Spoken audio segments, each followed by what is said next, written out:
Skeletana raised a shaky hand. What's wrong, Skeletana? So I have to wear a dress same as the princess? I would never fit into a dress, so it would have to be you. I cannot make you, though. Victor was reluctant in his speech, and the usually talkative Skeletana had nothing to say at all. There was a moment of silence. Is that so? No, of course it is. You're right. Okay, I'll take on this great task. Anna, you don't have to if it's too much. No, it's not too much at all. I've actually always wanted to try one on. One of those dress things. I thought I saw something akin to conviction in Skeletana's eyes. If you are sure. Philip and I looked at one another, both believing Skeletana's cheerfulness to be fake. It's a bit hard to say this when I've already put you through so much, but I don't want you to push yourself too hard. There's no need for the two of you to be reserved. I want to help the two of you, and now that time has come. Now, don't you two worry about me. Just go and get changed. And with that said, he pushed us along, signaling that the conversation was over. All right, thank you so much, Skeletana. I felt sweet and expressed my gratitude too, deciding to focus on what comes next, rather than repeating the same argument. Now we have to get away, so the efforts of everyone who has helped us won't have been in vain. I looked around the store as I thought, before choosing what I wanted.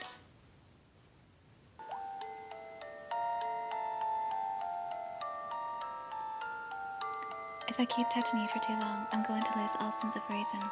We can continue this later.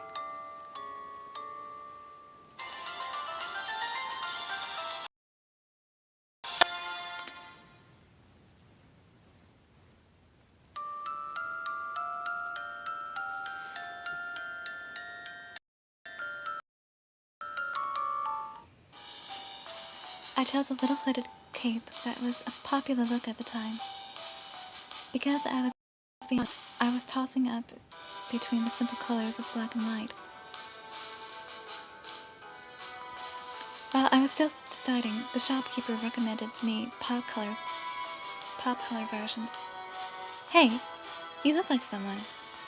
Do I? This is not good. I need to quickly get dressed and get out of here. I kept my face down as I told him that I wanted to wear it home. This way then. There were 3 changing rooms, now shown to the middle one.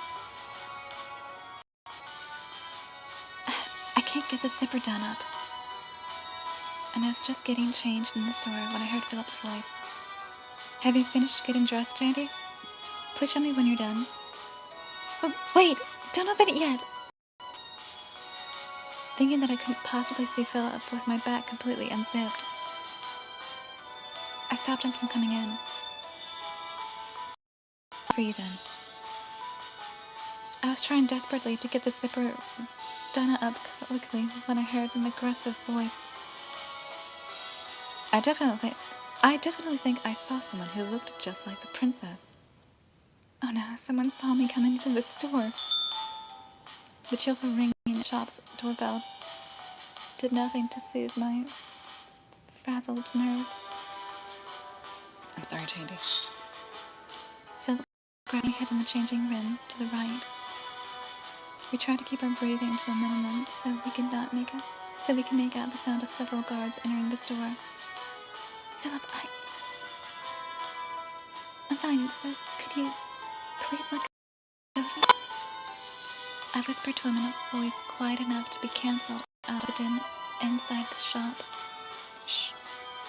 Just a little longer now. His arms around my back brushed against my exposed flesh, and I suddenly felt nervous for another reason. Why am I having these at a time like this? I need to concentrate on the current situation. I heard the sound of the changing room I had just been in being opened.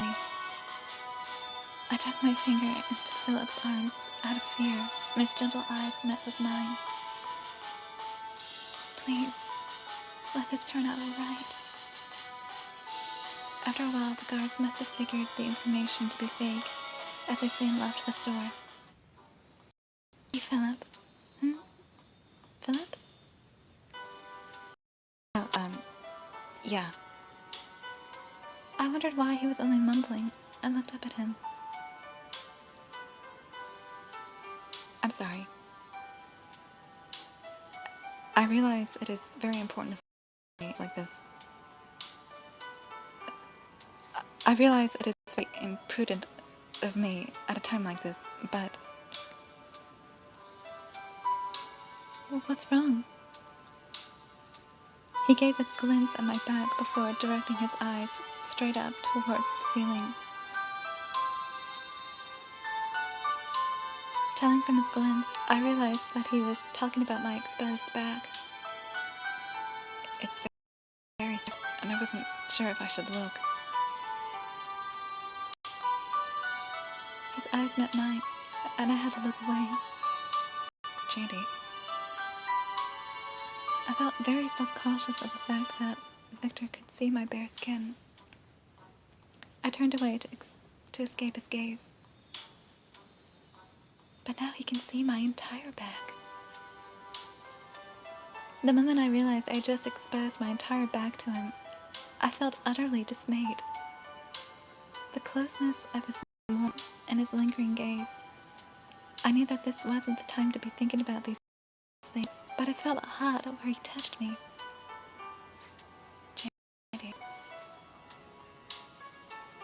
passionate whisper reverberated in my ear, and then he deftly closed the zip on my... I bought this on impulse, thinking, would you please wear it for me? The curious-looking headband sparkled as he placed it on my head. I thought it beautiful, like the sun. That's why I think it suits you. And I was right. It looks good on you. He gently brushed aside the hair on my temple and to my forehead. Philip's kiss is so subtle, and it makes me feel warm inside. If I keep touching you for too long, I'm going to lose all sense of reason. We can continue this later. His eyes smiled sweet, but just below his eyes and the tip of his ears were red, and it made me happy to know that I wasn't the only one who was losing their composure.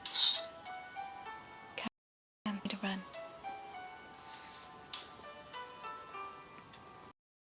He held his palm out towards me, and I softly laid my hand in his, starting out en route to Victor's house together with him.